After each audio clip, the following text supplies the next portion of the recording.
Պարոն վարչապետ, դուք անդրադառնալով այն մեկնաբանություններին, որ այս օրերին հնչում են, որ դուք խախտում եք ըստ էության սահմանադրություն օրենքները միջամտելով եկեղեցու գործերին, դուք մեջ բերեցիք սաղմոսներ, սաղմոսով պատասխանեցիք, բայց վարչապետի լիազորությունները կարգավորվում են սահմանադրությամբ եւ օրենքներով, որոնք ըստ էության հստակ սահմանում են վարչապետի լիազորությունները։ Հիմա դուք իսկապես ձեզ չի անհանգստացնում հեռանկարը, որ մի օր ձեր եւ գուցե նաեւ ձեր որոշ թիմակիցների, որոնք այս օրերին շատ ակտիվ գործողություններ են իրականացնում եկեղեցու հետ կապված, ձեր գործողություններին կտրվի իսկապես քրեաիրավական գնահատական, այսինքն դուք այս հեռանկարը բացառում եք եւ երեք երեկոյան դուք հրապարակեցիք հերթական ռելիզը հաղորդագրությունը, չգիտեմ դուք ոնց դա կանվանեք, որ կայացել է խորհրդի նիստ, որը ձևավորել եք 10 հոգևորականների հետ եւ այնտեղ նշվեց, որ փաստորեն ճանապարհային քարտեզը, որը մինչեւ այդ եք արդեն ներկայացրել, դրա իրականացման անցնցում իրականացման հետ կապված որոշումներ են ընդունվել, եթե ես ճիշտ եմ մեջբերում, հնարավոր է մանրամասնեք ինչ որոշումներ եք կայացրել եւ ինչ եք պատրաստվում անել։ Ըստ էության կաթողիկոսը մի քանի անգամ այս ընթացքում ակնարկել է, որ նա հեռանալու մտադրություն չունի, դուք շարունակում եք նույն օրակարգը։ Ինչ գործողությունների եք պատրաստվում դիմել հոգևորականների հետ եւ որտեղ է այդ նիստը տեղի ունեցել։ Դե վարչապետի կեցավայրում է տեղի ունեցել նիստը։ Տեսեք, վարչապետի լիազորությունների հետ կապված ես ուղղակի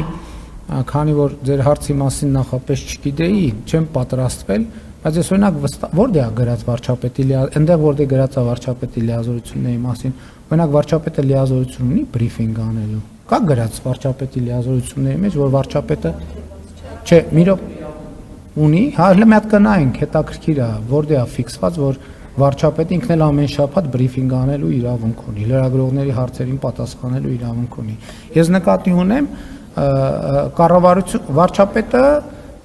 ես կարծում եմ, որ երկրի հանրային նշանակություն ունեցող հարցերին պետք է անդրադառնա։ Անկախ նրանից հիմա ես օրինակ վարչապետը ռիլ նկարելու եւ հրապարակելու իրավունք ունի, թե չունի։ Ինստիտուտների միջև եւ դրա համար եւ դրանով ես կամրջում եմ վարչապետի ինստիտուտը, կամրջում եմ քաղաքացու ինստիտուտի հետ, կամրջում եմ Հայաստանյան Առաքելական Սուրբ Եկեղեցու հետևորդի ինստիտուտի հետ, կամրջում եմ Նոր Կտակարանի ինստիտուտի հետ եւ այլն եւ կամրջում եմ Աղոթքի ինստիտուտի հետ, կամրջում եմ Քաղաքացու ինստիտուտի հետ եւ այլն եւ այդպես շարունակ։ Ինչ վերաբերում է թե մենք ինչ ենք պատրաստվում անել, ասում եք, որ Կտրիչ Ներսյանը հեռանալու մտադրություն չունի, մենք պատրաստվում ենք այնպես անել, որ ինքը իր մտադրությունը փոխի։ Իսկ ոչ մեկ էլ հեռանալու մտադրություն չի ուներ, մետով է ասում, որ Սերժ Սարգսյանն էլ հեռանալու մտադրություն չուներ, բայց ստիպված էր հեռանալ։ Նույնն է Կտրիչ Ներսյանը ստիպված կլինի հեռանալ։ Բայց մենք դա էլ եմ ասում, ոնց որ արել ենք, դա մենք կանենք անցնցում քրիստոնեական հանդուրժողականությամբ եւ սիրով տոգորված։ Եվ այն դեպքերում դուք նկատել եք, այնտեղ որտեղ ես հետահայաց ինքնահայեցվել եմ եւ տեսել եմ, որ մենք այդ քրիստոնեական հանդուրժողականության եւ սիրո ուղուց շեղվել ենք, ես դրա համար հրապարակային ներողություն եմ խնդրել, պատասխանատվություն եմ կրել եւ այդ թվում արդեն բազմիցս Հայաստանյան Առաքելական Սուրբ Եկեղեցու խորանի առաջ ծնկի եմ գալիս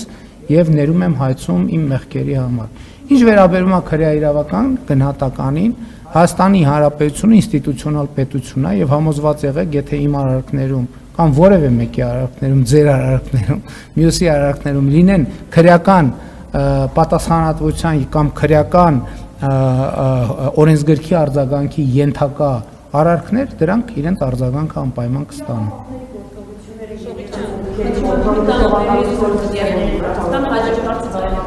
Ուրեմն Հայաստանի Հանրապետության իրավապահ մարմինները գործում են Հայաստանի Հանրապետության ամբողջ տարածքում։ Դուք խոսում եք օրենքից, որևէ օրենքում գրված չի, որ իրավապահ մարմինները տենստեղ կա, որ չեն կարող մտնել կամ իրավապահ մարմինների մտնելու կարգ գոյություն չունի։ Այդ ամեն ինչը տեղի ունենում օրենքով սահմանված կարգով։ Եվ ինչ որևէ մեկ ուզում ասի, որ Հայաստանի Հանրապետությունում կա տարածք, որտեղ Հայաստանի Հանրապետության օրենքը չի գործում, Ոչ, ես համաձայն չեմ այդ ձևակերպման հետ։